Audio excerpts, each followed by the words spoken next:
welcome back. Today, Grace and I are talking about how the turning points theme throughout the summer. We're at our midway point, and we're trying to just assess to see how the things that we've planned for the summer have actually turned out, and kind of talk about if things have kind of met our expectations. How do we feel about it? Let's have that conversation. Yeah, sounds good. So we spent about a month prior to you starting as full-time or interim minister. I want to say full-time, right? It felt like full-time that first month. Kind of like what the trajectory of our summer programming was going to be. So we sat down, we talked about it, we mapped, we dreamed big, and it's been a month into the process, or even a little bit more than that. How do you think things are going? Well, just from the perspective of when we mapped it all out in the conference room on the whiteboard, I think that we dreamed really big in terms of who we wanted to come and be our voices. And I was pretty surprised at how well that went.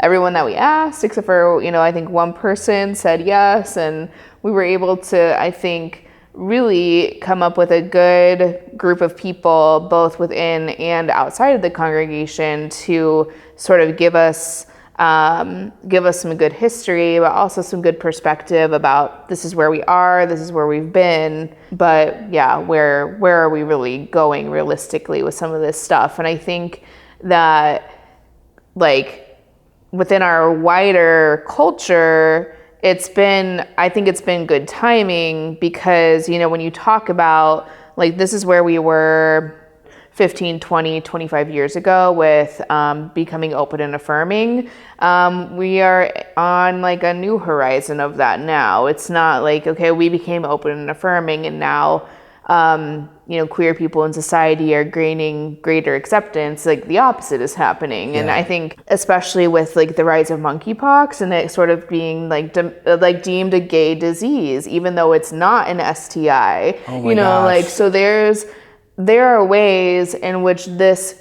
continues to be extremely relevant to the work that we do as a church. How do we counter some of these messages? How are we going to move into the future of this issue? And then even with children and youth, I think it was in my conversation with Aaron that we talked about how COVID was devastating to not just our children and youth program at Central, but to children generally, the huge disruption that it was. So where are we going from here? I'm really excited to see the work that Judith and Jessica are doing to sort of get some conversations going about what does the inclusion of children look like now. And so one thing I'm excited about of where we've been so far is I am seeing energy around some of these things. I'm seeing people, asking these good questions about what matters to us as a congregation in relation to these issues right now,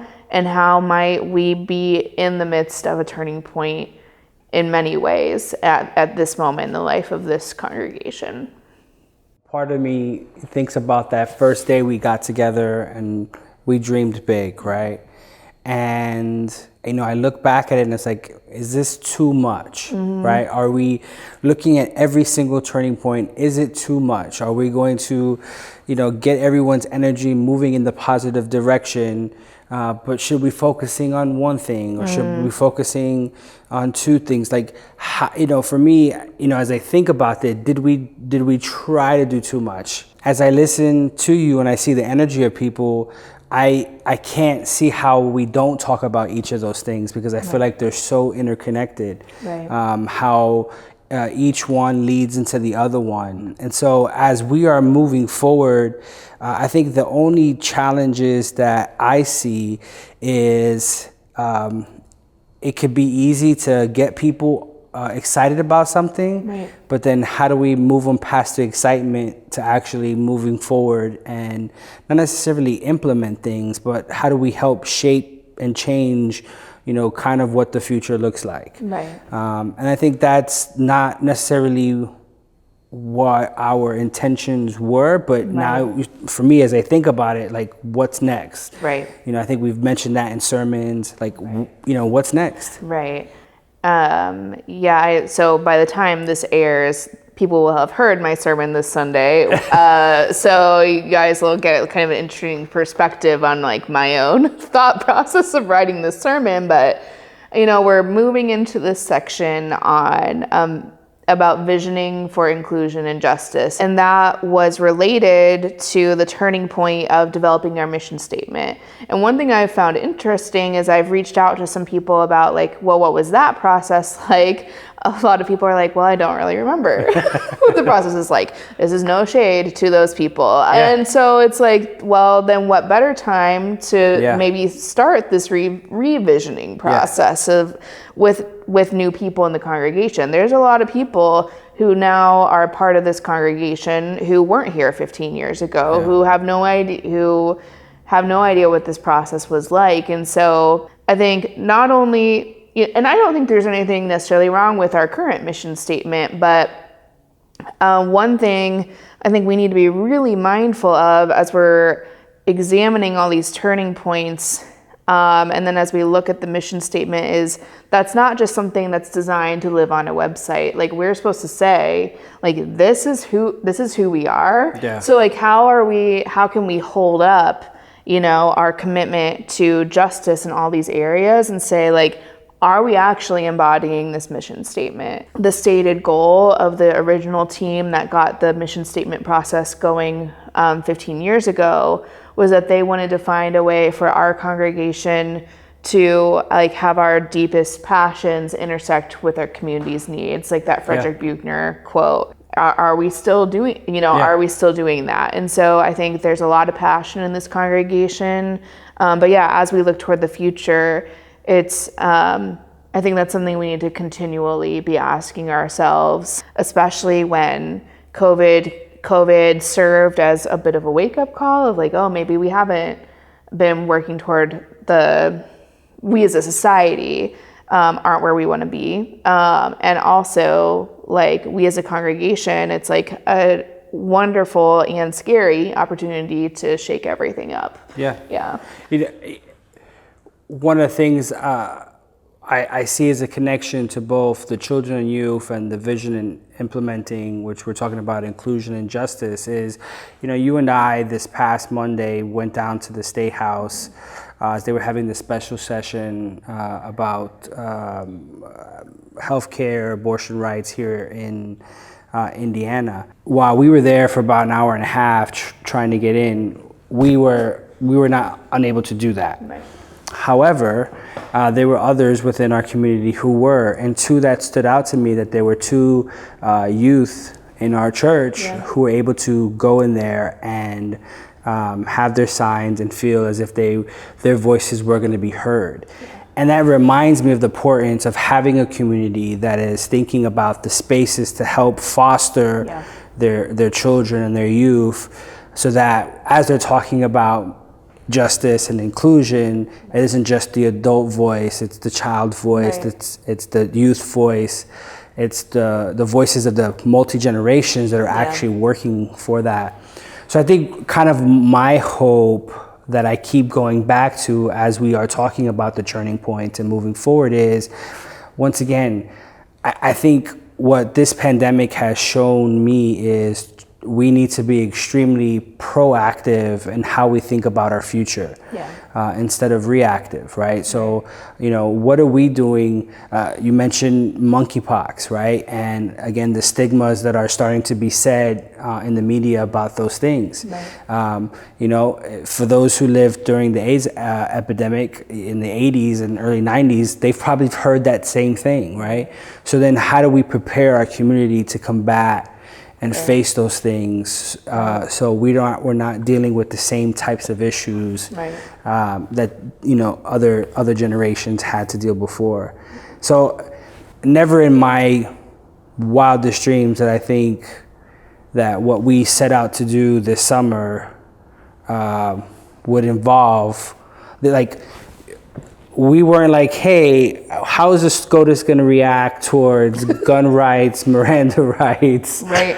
abortion rights. What else did they? There's like 6 things they talked. Right. All those things the SCOTUS talked about this past summer. Like, but I think all those things are still intertwined with our turning points, right? Because our church was dealing with them 20, 25 years ago, and we're still dealing with them today. Sarah sort of made this point in their sermon, like this idea that all of these struggles are interconnected. They are related to our roots as a nation founded on white supremacy, this sort of rotten foundation that really does like seep through everything. And so being able to see all of these, turning points, all of the struggles that are not brand new, that are sort of resurfacing in different iterations through Supreme Court decisions, like all of it's interconnected. And that can feel like so overwhelming. And so I hope that people aren't feeling too overwhelmed by all the knowledge that's coming at them right now. Because if we see in all these turning points as all of our responsibility to fix every single thing, one, that's just not true, and two, that kind of mentality leads to burnout and also prevents us from really leaning into community care and leaning into this idea that we all have a vested interest in making communities that work for everyone. And that means that it's not up to any one of us to solve all of these problems. And so I think what I hesitate to call this good news necessarily, but kind of the good news of the overwhelm of all of the need in the world is that there are many places that we can plug in right where we are. There's not this sense of like we have to go find the perfect solution to all these problems. The perfect solution just doesn't exist. And so like that I think can help us to let go of perfectionism, let go of all these things that white supremacy says, like we have to do things a certain way. Like being able to let go of that and to recognize the power in letting go of that we don't have to be perfect, but we do have to show up in the ways that we can. Well, you and I have had the opportunity today to kind of look back and think and kind of share our thoughts about these first 6 weeks of our turning points. The congregation hasn't. So what we invite you to do is in the comments below, please share with us the highlights, the things that stood out to you so far during this session of the Turning Points, whether it be from our guest speakers, the guided conversations we have, conversations that matter, any one of the opportunities that you've had to connect with this summer. Please share with us your thoughts and experiences, and it'll give us something to talk about back in a few more weeks as we celebrate your time as interim pastor coming to an end. So it's gone fast. Yeah, it's gone fast. Thanks again, and Thank you. We look forward to seeing you back and talking to you all again. Take care.